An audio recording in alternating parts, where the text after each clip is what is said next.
changed and you can see it. And you often won't know what it is that's changed, but you'll know that it's not right. Something needs investigation. If you don't have the baseline, you'll miss it.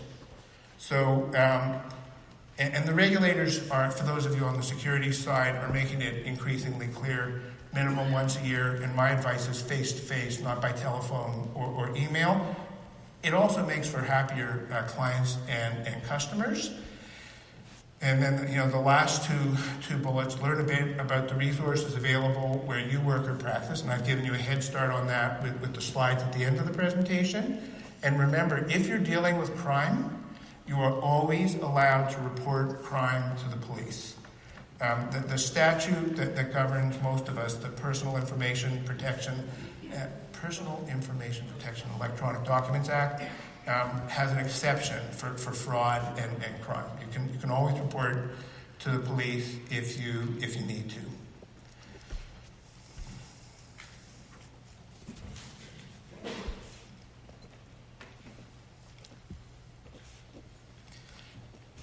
Give you a few slides. I can go back to them later if time permits, but I want to move on to cybercrime and third-party fraud. Let me repeat, the best way to think about it, actually came from a friend of mine, Laura Tamlin Watts, who spent most of her career working on legal and social issues involving the elderly. And she said, we are at the point now where we have two coexisting capital markets in Canada. One of the capital markets is the one that you and I work in. People selling financial products or services, insurance, seg funds, mutual funds, securities, or providing advice on the things that people should buy, targeting older investors because wealth clusters in the hands of older people. That's our audience, that's our market, and using sophisticated marketing and behavioral economic tools to figure out what our clients want and how to motivate them to purchase what we have on offer for them. It exists alongside a shadow capital market that is just as sophisticated, just as organized, targeting the same audience, but for the purpose of taking their money away from them. They have conferences, they have contact lists, they sell contact lists, they hone their techniques, they share the techniques that they're using. And I don't know if they've got people working in behavioral economics, or they're just really shrewd and really good at figuring out how to get past people's defenses and figure out how to do things that aren't in their interest. But it's there. It's insidious, it's organized, and it's huge. Let's talk a bit about the common scams. But every time I come up with one of these lists, and it happened just now as I was waiting to begin this talk, someone told me about another scam I hadn't heard about before. Once you start, though, and people know you're interested in it, what I found happens, they tell you. And so it becomes like your network becomes your early distant warning system, because people tell you about the things that have happened to them or their relatives. We've already talked about the grandparent scam. That's, oh, Granny, I'm in jail, don't tell Mom. That one, by the way, one of the things to talk to older clients and customers about, one of the things to think about yourself, stay off ancestry websites. It's one of the ways that the bad guys figure out who's who in a family. People are trying to find long-lost relatives or relatives they never knew of in the old country. And so they create these elaborate family trees and share them on the internet. Well, you've now made it possible for the bad guy to go on and see that there's a grandma and a granddaughter, and then start trolling, looking for information about the granddaughter that can be used to run the grandparent scam. This one is so ubiquitous that all the major law enforcement agencies, including the RCMP and the FBI in the United States, have published on it. So is Consumer Reports. The computer virus scam, we've all received that one. The phone rings, it's Microsoft calling, they say. It's not Microsoft calling, it's Microsoft calling. Go to your computer, tell me give me your email address, and I'm going to send you a link, and then I'm going to come in and either plant malicious software or freeze your computer and charge you money for the sake of undoing the damage that are just inflicted house repairs, usually duct repairs, but also driveways and roofing. I hate to say this stuff too, because there's legitimate people out there selling these services who we need and should be supporting. But these guys, at least in my life, typically call you by phone. Makes it a little easier to spot them. The romance scam. This is also huge. They target people who are recently bereaved and grieving. And they contact them and promise romance, promise friendship, especially for people who are lonely. But I need a little bit of money right now just to get me through this. And there's lots and lots of reports of people essentially burning through their entire retirement savings in $20,000, $30,000, $40,000, $50,000 transfers to someone who may not even exist, but who's promising a relationship and who's promising to come if only they'll support them. And then there's the calls. The CRA calling. The CRA doesn't call. And we at work we found, I'm formerly part of the tax group, and my colleagues tell me they have very sophisticated clients, people who should know better, calling them all the time saying, hey, can I just check something with you? The CRA doesn't call. Well, they don't. And so if you're getting that call, especially they don't call to say you owe us money and you need to transfer it right now through this account or you're going to jail. There's a newer version of that. The Department of Justice is calling. We've issued a warrant for your arrest if you don't pay it. If you don't respond to this call, you're going to go to jail tomorrow. You're not. The new one that I've heard, the Center for Policy calling, asking for information about the seniors in your household. And the last one, credit card fraud, of which there's a whole bunch of varieties. I recently heard of one, the warm transfer, where they call and say your car is being hacked and it's being used illegally. Someone's charging things up to it. Don't tell me anything. Don't tell me anything. As soon as I hang up, I want you to get your credit card. There's a phone number on there for the credit card company. Call them. You hang up, they stay on.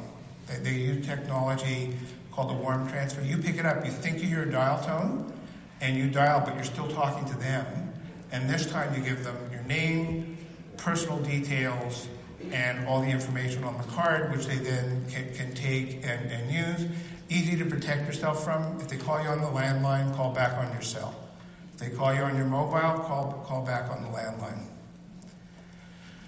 Here's the thing, especially when you're dealing with older people, don't go getting arrogant about it, because we are all vulnerable to these guys. They are really good at it, right? Fraud works, and fraud works in part because life requires trust.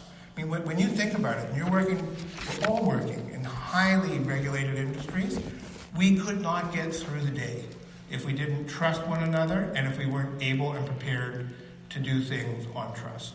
I don't care who you are, we do it. And we think we're good at spotting who we can trust and who we can't. Most of the time we are. But these guys are good at faking it and playing on our trustingness, which we need to preserve, by the way. Because if we allow them to harden our hearts and close our ears and turn into self-protective turtles, the world's going to be an awful place, and they've won. But in terms of dealing with older people who've fallen victim, check any impulse to scoff or think, that's because you're old and that could not be me, because in the right circumstances, it can be all of us. And it's something the literature says. So part of what I'm doing here is summarizing what I went and found out about once I realized how big the problem was. The first thing we have to do is harden our own silo. So make sure that the information that we have about our own customers and clients, in fact, stays where it is supposed to. Don't give away information. So cyber criminals will harvest information one little bit at a time. One thing they'll do with lawyers is they'll call you up and they'll say, oh, so are you going to the Queen's Law School reunion? And you say, no. No, I'm not. I didn't go to Queen's. They now know you didn't go to Queen's. If they're really lucky, you might say, oh, but I'm an Osgoode Hall graduate. Bingo. Right? Now they can go start looking online and see what they can find out about you through Osgoode Hall Law School. Don't give info away. Is there a senior in your household? Hang up. How robust are your passwords? Right, this is a big one. A lot of people use the same password across a multitude of sites. Don't do it. Eventually you will get hacked. It's pretty much guaranteed. If you can't remember the software, the passwords, there's a lot of excellent password protection software. And I'm now talking to my own older clients about using that software because they all have that problem. Inability to remember the passwords, especially with sites that require frequent upgrading. We all should be doing, we've done a lot of training in my workplace, and there's excellent training available online just to help you. Often, especially with email-based scams, there's telltale signs in the email. The ones you've had a little bit of training are very easy to pick up. And then the bottom two, are you using the same device for personal and business use? I try not to. And if you travel a lot, consider acquiring a VPN so that you're not reliant on third-party websites, especially if you're traveling to countries where there's a lot of cybercrime activity. So we've talked a little bit about why older people fall victim to cybercrime, but I want to emphasize that last bullet because there is this temptation to think, who do you call if you've got a problem with your computer? The 18-year-old in your household. So there's this temptation to think that young people are tech savvy. They're the ones who use technology all the time, and older people don't. There's research on this.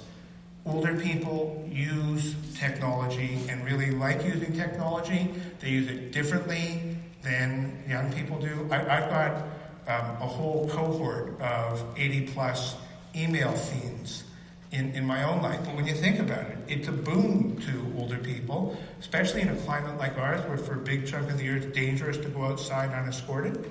And also older people love using it for banking and brokerage. And as I say, it's a boon to people who have trouble getting out, but it also means that they are exposed to trouble. So what can we do to help our family members and our customers avoid falling victim to fraud or abuse? So the first thing is taking a broad approach, knowing your client, sets the context. So it sets the context in two ways. I've already talked about the baseline, because it's the baseline that allows you to tell that there's a problem that maybe you should be doing something about. But it also sets the context because if you ask a broader range of questions and you ask people a little bit more about their lives and you show an interest in their lives, it's natural that the conversation moves on to other things. Like, what should I do if you're ever so sick that you can't instruct me and I need someone to help me? If you're taking a check-the-box approach, a very narrow technical approach to dealing with your customer, and then it's, okay, now let's talk about what happens if you get old and cuckoo. It's not going to work for you.